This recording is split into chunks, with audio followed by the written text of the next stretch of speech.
नमस्ते गुरुदेव। गुरुदेव, मेरा सवाल बहुत ही छोटा सा है। धर्म से जुड़ने की इच्छा हर किसी में होती है, पर कैसे जुड़ना है वहाँ पे लोगों की गाड़ी रुक जाती है। तो मेरा सवाल बस ये है कि जैसे हमें पढ़ाते हैं स्टेप बाय स्टेप गाइड, तो ऐसा कुछ होता है कि आप नियम से शुरू कीजिए और आगे कैसे बढ़िए और किस तरह से आगे बढ़ना चाहिए।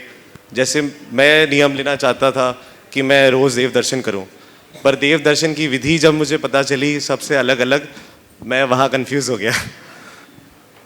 बहुत अच्छा सवाल। पहले तो मैं चाहूँगा इस बेटे का जोरदार अभिनंदन करें।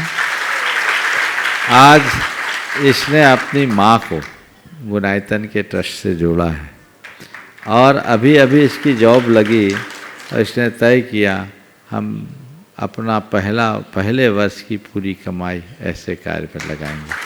ये एक बहुत ही अनुकरणीय है। कोई युवा यदि इस तरह से आगे आकर करता है तो इससे अच्छी बात कोई नहीं होगी। बच्चे जॉब लगने के बाद मौज मस्ती घूमने फिरने की योजना तो बहुत बनाते हैं, पर अच्छे कार्य में अपना द्रव्य लगाने वाले बहुत बिरले होते हैं और वे बड़े भाग्यशाली होते हैं। कोई पुण्य ही है तुम्हारा जो तुम्हारे मन में ऐसा भाव हुआ और खुद आगे आकर के। मौसी ने जबरदस्ती तो नहीं कहा? हाँ नहीं महाराज जी, अपनी इच्छा से किए ना? अपनी इच्छा से करा और मेरे भाइयों बहनों का बहुत सहयोग रहता है। बहुत सुंदर। अब सवाल है, इसमें तुम्हारी बहन का भी शेयर है ना? नहीं। तुम्हारा बहुत बढ़िया। तुम्हारा जो सवाल है कि हम धर्म को स्टेप बाय स्टेप कैसे करें, मैं तुम जैसे युवाओं को केंद्र में रखते हुए कहना चाहूँगा, धर्म का सबसे पहला कदम अधर्म से बचना।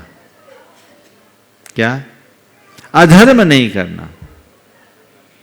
तुम धर्म की क्रियाएं करो या न करो, अधर्म नहीं करना।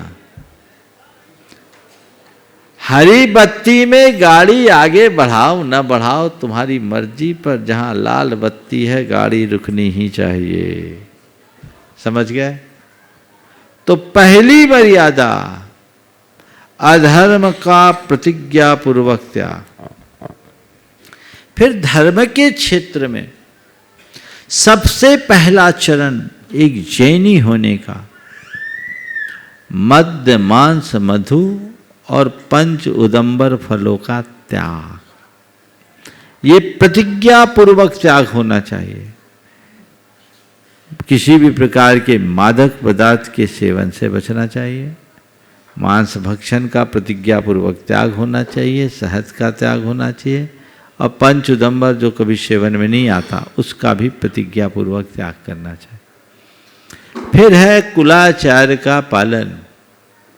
कुलाचार के पालन के अंतर्गत जीव दया का मन में भाव होना, पंच परमेष्टि की आराधना करना। अगर देव दर्शन सुलभ है तो देव दर्शन करो, सुलभ नहीं है तो कम से कम उठते ही भगवान का नामस्मरण करो, नमोकार मंत्र की जाप करो और 24 तीर्थंकरों का स्तवन करो। ये हमारे मूल आराध्य है।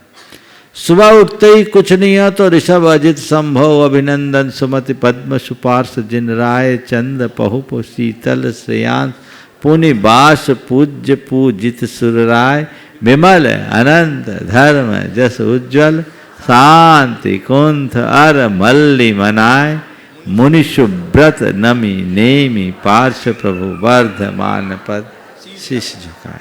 ये 24 भगवान का एक छोटा सा स्तवन है। अति उत्तम तो यह है कि नमोकार की तरह थोस्वामी स्तव बोलो, थोस्वामी हम जिनवरे, जो कम चलन में वो 24 भगवान की स्तुति करना चाहिए।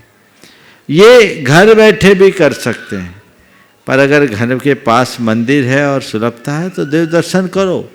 तुम्हें विधि नहीं आती कोई परवाह नहीं है, सिर झुका के आ जाओ, तुम्हारा काम हो जाएगा। एक बच्चा भगवान के पास जाकर कुछ बुदबुदा रहा था बहुत देर से। एक ने देखा क्या बुदबुदा रहा है, तो पता लगा वो ABCD बोल रहा था। ABCD बोल रहा है। सामने वाले को बड़ा आश्चर्य हुआ, बोले ये क्या बोल रहे हो? बोले मैं तो प्रार्थना कर रहा हूँ, भगवान के सामने प्रार्थना कर रहा हूँ। बोले ये कैसी प्रार्थना? बोले सुनिए, मैं भगवान को A से Z तक सुनाता हूँ और भगवान से कहता हूँ, भगवान दुनिया की जितनी भी प्रेयर्स बने हैं इसी अल्फ़ाबेट से बने हैं, मुझे शब्द नहीं आते, भाव मेरे पास है, अपनी पसंद की प्रार्थना बना के स्वीकार लेना। विधि आए या ना आए, भावना होनी चाहिए। समझ गए? आगे बढ़ो। ये अगला चरण है, जीव दया का पालन करो, रात्रि भोजन से बचो, पानी को छानने की जो हमारी परिपाटी इनको अपना लो। ये धर्म की एकदम प्रारंभिक भूमिका है। शक्ति के अनुसार परिस्थिति के अनुरूप जितना आप बढ़ाओ, धीरे धीरे बढ़ते जाओ, इसी से फिर कदम दर कदम बढ़ते बढ़ते आखिरी लक्ष्य तक पहुंचा जा सके।